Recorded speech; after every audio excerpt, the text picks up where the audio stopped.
So hello বন্ধুরা, আমি বাঙালি tedder চলে এসেছি আরেকটা নতুন ভিডিও নিয়ে এবং তোমাদের সকলকে আমার এই ইটিএফ জার্নিতে স্বাগত। তো সব থেকে প্রথমে তোমাদের সকলকে অসংখ্য ধন্যবাদ যারা আমাদের ইটিএফ কি ভিডিওটাকে এত বেশি ভালোবাসা দিয়েছো এবং এত বেশি পছন্দ করেছো। এবং আমি ভাবতে পারিনি যে এত বেশি লোক ইটিএফ এর ব্যাপারে জানতে আগ্রহী থাকবে, এবং আমি এত বেশি শিওরও ছিলাম না যে লোক এফএনও এবং বাকি ইন্টারডে ছেড়ে ইটিএফ এর প্রতি এত বেশি কিউরিওসিটি দেখাবে। আমি তো প্রথম ভাবতাম যে সবাই এফএনওর প্রতি এত বেশি ইন্টারেস্টেড, বাট তোমাদের এত বেশি আগ্রহ দেখে আমি খুব খুশি হয়েছি এবং আমি বুঝতে পারছি যে তোমরা সকলেই অ্যাকচুয়াল প্রফিট বানাতে, যে লং টার্ম প্রফিট বানাতে আগ্রহী, এই একদিনের ইন্টারডেতে খুশি নয়। তো যাই হোক, তোমাদের ভালোবাসা এইভাবেই কন্টিনিউ রেখো এবং ইটিএফ নিয়ে তোমাদেরকে সব কিছু শেখানোর দায়িত্ব আমার উপর ছেড়ে দাও। এবং দেখো কেমনভাবে তোমাদেরকে ইটিএফ ট্রেডিংয়ে মাস্টার বানিয়ে দিচ্ছি, এবং তোমরা আমার প্রতি এইভাবে বিশ্বাস রেখো। এবং আরেকবার তোমাদের সকলকে অসংখ্য অসংখ্য ধন্যবাদ। তো যাই হোক, আজকের ভিডিওটা যে টপিক সেটাতে আমি চলে আসি। আহ, আজকের ভিডিওটা আমি তোমাদেরকে বলছি যে ইটিএফ বাই এবং সেল আমরা জিরো ধাতে কীভাবে করবো সেটার ব্যাপারে। ঠিক আছে, অনেকেই জানে কিভাবে ইটিএফ বাই এবং সেল করে, অনেকে এটা সিমিলার স্টক বাই এবং সেলের মতোই, কিন্তু তাও যারা নতুন, যারা এখনো পর্যন্ত কোনো ইনভেস্টমেন্ট শুরু করনি, ঠিক আছে, তাদের জন্য এই ভিডিওটা খুব বেশি উপকারী হবে। তাই তারা এই ভিডিওটাকে মনোযোগ সহকারে দেখো। তো সবচেয়ে প্রথমে আমি এটা জিরোধাতে দেখাচ্ছি। যদি কেউ জিরোধা ছাড়া অন্য কোনো প্ল্যাটফর্ম ইউজ করে, অন্য কোনো ব্রোকারেজ হাউস ইউজ করে, অর্থাৎ এঞ্জেল ওয়ান বলো বা আপস্টক্স বলো, গ্রো বলো, তারা সেভাবে করতে পারে। অ্যাকচুয়ালি পুরো প্রসেসটা সেমই হচ্ছে, তাও আমি জিরোধাতে করছি কারণ আমি জিরোধাতেই মেনলি করি এবং আমার সাথে তার সাথে আমি এঞ্জেল ওয়ানও করি। তো তোমাদের যদি অসুবিধা হয় তখন তুমি আমাকে বলতে পারো, আমি সেটা নিয়ে একটা ভিডিও বানিয়ে দেবো। তো সবথেকে প্রথমে আমি আমার জিরোধা অ্যাকাউন্টটা খুলে নেব। জিরোধা অ্যাকাউন্টে খোলার পর আমি আমার যে ওয়াচ লিস্ট আছে, ওয়াচ লিস্টে গিয়ে যে ইটিএফটা আমি কিনতে চাই সেই ইটিএফটা আমি সার্চ করব। ধরে নাও আমি কিনতে চাই নিফটি 20, ঠিক আছে। নিফটি 20 কী করে, কোন বেঞ্চমার্ক ইন্ডেক্সকে ফলো করে? আমি আগের দিনই বলেছিলাম, নিফটি 20 ফলো করে আমাদের নিফটি 50 বেঞ্চমার্ক ইন্ডেক্সকে, ঠিক আছে। তো এটাতে যখন আমি যখন সার্চ করলাম নিফটি 20, তখন আমি এখানে নিচে পেয়ে যাবো, দেখো এনএসি নিফটি 20, বিএসসি নিফটি 20, অর্থাৎ এনএসিতে এটা নিফটি 20 এনএসি এবং বিএসসি দুটো জায়গাতে ট্রেড হয়। তো আমি এনএসি নিফটি 20টা ক্লিক করলাম। এবার এখানে দেখতে পাচ্ছি বাই এবং সেল অপশন আমার কাছে চলে এসছে। সো এটাকে আমি একটু স্ক্রোল করে নিচে নিয়ে যাই তোমাদেরকে বাকি জিনিসগুলো বোঝানোর জন্য, ঠিক আছে। এখানে দেখতে পাচ্ছি, এখানে আমার বাই সেল ভিউ চার্ট, দেন শো ডেপথ লেখা আছে, ঠিক আছে। তো এখানে শো 20 ডেপথে ক্লিক করলে এখানে আমার যে রিসেন্টলি যেসব বাই এবং সেল অর্ডারগুলো আছে সেগুলো আমি এখানে দেখতে পাচ্ছি, ঠিক আছে। কতগুলো কোয়ান্টিটিতে বাই এবং সেল অর্ডার রাখা আছে সেগুলো আমি রিসেন্ট টাইমে সেগুলো আমি এখানে দেখতে পাচ্ছি, ঠিক আছে। এরপরে নিচে দেখতে পাচ্ছি ডে রেঞ্জেস, মানে মার্কেট আজ সকালে 259 এর লো লাগিয়েছে এবং 260 হাই লাগিয়েছে, ঠিক আছে। এই দুটো আমি এখানে দেখতে পাচ্ছি। নেক্সট এখানে কি দেখতে পাচ্ছি, নেক্সট এখানে আমি দেখতে পাচ্ছি যে টোটাল ভলিউম এখনো পর্যন্ত কত হয়েছে এবং লোয়ার সার্কিট আর আপার সার্কিট যেটা আছে সেটাও আমি এখানে দেখতে পাচ্ছি, ঠিক আছে। নিচে এখানে রয়েছে 52 উইকস চার্ট। 52 উইকস মানে পুরো এক বছরে নিফটি কীরকম পারফরমেন্স দিয়েছে সেইটা এখানে এই চার্টের দ্বারা দেখানো হয়েছে, ঠিক আছে। এবার এখানে আমি দেখতে পাচ্ছি ভিউ চার্ট। এই ভিউ চার্টে যখন আমি ক্লিক করলাম, ভিউ চার্টে ক্লিক করার পর আমি রিসেন্ট যে চার্টটা চলছে, আমি দেখো ওয়ান ডে টাইম ফ্রেমে চার্টটাকে রেখেছি এবং ওয়ান ডে টাইম ফ্রেমে এখন মার্কেট কী অবস্থায় রয়েছে সেখানে দেখতে পাচ্ছি, ঠিক আছে। এখানে দুটো এই যে লাইন দেখতে পাচ্ছি এগুলো মুভিং অ্যাভারেজ হচ্ছে, আর বলিঞ্জার ব্যান্ড আমি রেখেছি। এটা তোমাদের অত দরকার নেই, আমি জাস্ট নিজের দেখার জন্য রেখেছি, ঠিক আছে।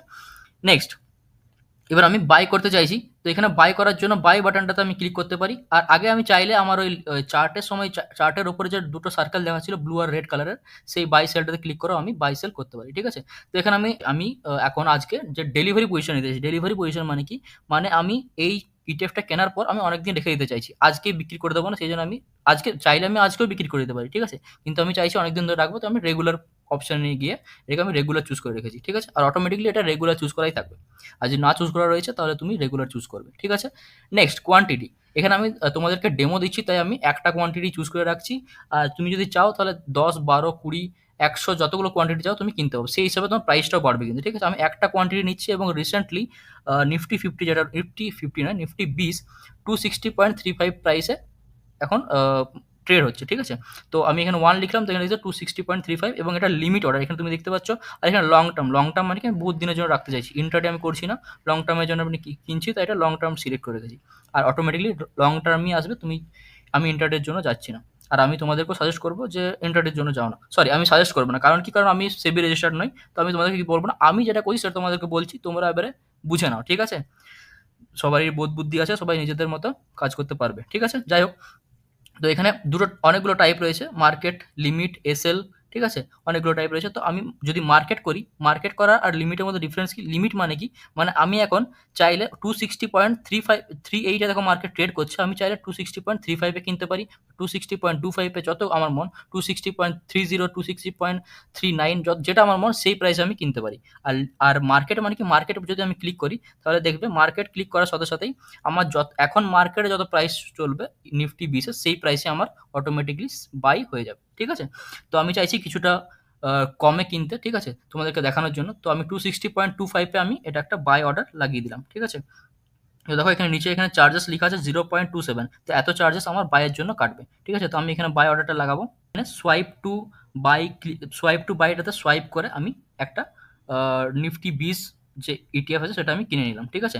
এবার দেখো এটা কেনার পরেই এখানে আমার মার্কেটে প্লেস হয়ে গেল, এবং আমি যদি এখানে অর্ডারে গিয়ে আমি চেক করি, দেখো আমি আচ্ছা দেখো এটা এক্সিকিউট হয়ে গেল। কারণ কি? কারণ ওই প্রাইসটা 260.25 যে প্রাইস, ওই প্রাইসটা আমার মিট করে গেল, তখনই ওটা এক্সিকিউট হয়ে গেল ওই অর্ডারটা। ঠিক আছে? দেখো এখানে কমপ্লিট লেখা আছে। এবার যদি আমি পজিশনে যাই, পজিশনে গিয়ে দেখতে পাবো যে আমার এখন 0.14, এই আবার 0.01 এখন আমার প্রফিট দেখাচ্ছে, মানে কি লস দেখাচ্ছে, সরি, এই দেখো আবার 0.14 হয়ে গেল। তো এই মার্কেট এই প্রাইস এখন ট্রেড করছে, সেই জন্য আমার প্রফিট এবং লস দেখাচ্ছে। তো এবারে চাইলে আমি এই জিনিসটা, এই যে প্রাইস আমার ইটিএফটা আছে, এটা এখন তো হোল্ডিং দেখাচ্ছে, মানে কি আমি এটাকে হোল্ড করে রেখেছি। এবারে যদি আমি এটাকে বিক্রি করতে চাই, মানে আমি এটাকে সেল করতে চাই, তাহলে আমি কি করব? আমার এই যে ইটিএফটা আছে, এটা আমার এখন চাইলে আমি এখান থেকে সেল করতে পারি, বা যদি আমি 2 দিন বা 3 দিন পর যদি দেখি, তাহলে এটা আমার হোল্ডিংসে চলে যাবে। ঠিক আছে? এখানে দেখো হোল্ডিংসে আবার 30টা ইটিএফ দেখাচ্ছে উপরে, এটা দেখতে পাচ্ছ? তার মানে আমি এখন পর্যন্ত 30টা ইটিএফ এ এখন আমি ট্রেড করছি। ঠিক আছে? কারেন্টলি। তো এখানে আমি গিয়ে আমার নিফটি 20 সার্চ করব, নিফটি 20 সার্চ করে এখানে আমি দেখো নিফটি 20 পেয়ে গেছি। সো এই নিফটি 20টাকে আমি ক্লিক যদি করি, নিফটি 20 এ ক্লিক করার পর এখানে অ্যাড এবং এক্সিট চলে আসবে। অ্যাড করলে আবার আমার বাইয়ে চলে যাবে, আর এক্সিট যদি আমি ক্লিক করি তাহলে আমি এখানে এক্সিট করতে পারি।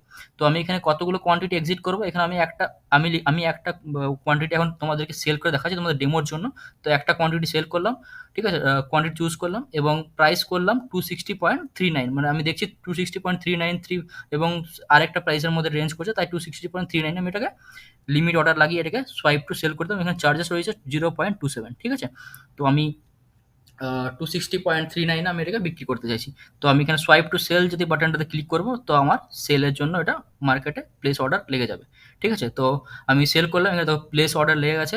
এবার আমি এখানে অর্ডারে যখন যাব, অর্ডারে যাওয়ার পর এখানে দেখতে পাচ্ছি যে এই অর্ডারটা আবার এক্সিকিউট হয়ে গেল। কারণ কি? কারণ ওই আমার যেই প্রাইসে আমি বিক্রি করতে চাইছি সেই প্রাইসে বিক্রি হয়ে গেল। এখানে দেখো সেল অর্ডার কমপ্লিট। ওকে? এখানে পজিশনে যদি দেখি, পজিশনে দেখো আমার টোটাল প্রফিট দেখাচ্ছে 0.14, মানে আজকে আমি এই প্রফিটটা আমার হয়েছে। ঠিক আছে? আমি জানি অনেকে জানে কিভাবে ইটিএফ বাই সেল করতে হয়, তাও যদি তোমাদের হেল্পফুল হয় তো ভিডিওটাকে দেখো, ভিডিওটাকে লাইক করো, এবং আরও ভিডিও পেতে চ্যানেলটাকে সাবস্ক্রাইব করে বেল আইকনে ক্লিক করতে ভুলবে না। দেখা হচ্ছে পরের ভিডিওতে। Happy learning, happy trading. Thank you.